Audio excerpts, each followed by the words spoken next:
আগের থেকে কম লাগছে। কয় মিনিট হলো? 2 মিনিট, 2 মিনিট। তাহলে এর মানে কি এটা বড় ধরনের কোনো প্রবলেম না, এটা কমানো সম্ভব। ঠিক আছে, এখন লাগে ঠিক এই পয়েন্টটা, তাই না?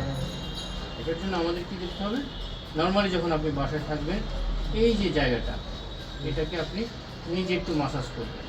আচ্ছা, এইটা এটার সাথে রিলেটেড একটা পয়েন্ট। তো সবসময় তো আপনি ডাক্তারের কাছে যেতে পারবেন না। আর এই প্রবলেম একবার শুরু হলে কিছুটা অনেক সময় ল্যান্ডিং করে, তখন আপনি এই জায়গাটাতে একটু মাসাজ করবেন, এতে এই পয়েন্টটাকে হেল্প করবে। এটা একটা ট্রিগার পয়েন্ট আমাদের নির জন্য। আপনি দেখতে পাচ্ছেন যে 1 মিনিটের মধ্যে সে চেঞ্জ আপনাকে বলতেছে, চেঞ্জ হচ্ছে। আমরা একটু দেখি, একটু সহ্য করেন। এবার চেক করি আমরা, চেঞ্জ অনুভব হচ্ছে। হ্যাঁ, আমরা কোনো ব্যথার কোনো নাশক ইঞ্জেকশন অথবা পেইন কিলার আপনাকে দিইনি, তারপরেও দেখা যাচ্ছে ব্যথা কমছে তাৎক্ষণিক। এরপরে এটার আরেকটা পেইনের বড় কারণ হচ্ছে আমাদের পিছনে যে মাসলগুলো, ওগুলো এটার সাথে ডিস্টার্ব করলে এটা হয়।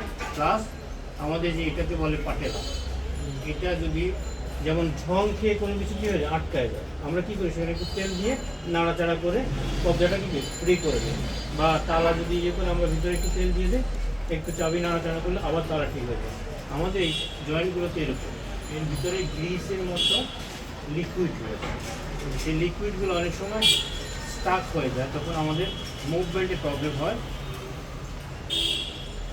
এবং অনেকের এটা একদম ফিক্স হয়ে যায়, নড়তে চায় না, লক হয়ে যায়। আপনার এটা খুব ফ্লেক্সিবল আছে এখনো। এটার জন্য আপনি যেটা ট্রাই করবেন, এই পাটাকে এইভাবে করে উপরে দিয়ে, এখন যেমন শুয়ে আছে এভাবে উপরে নিয়ে নেবেন, তখন এই পাটা নিচে থাকবে দয়ের মতো করে, যতটুকু সম্ভব এভাবে। দেখেন আপনার এটা কিন্তু টাইট, খেয়াল করছেন?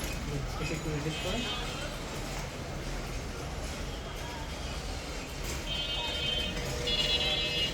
পুরো 90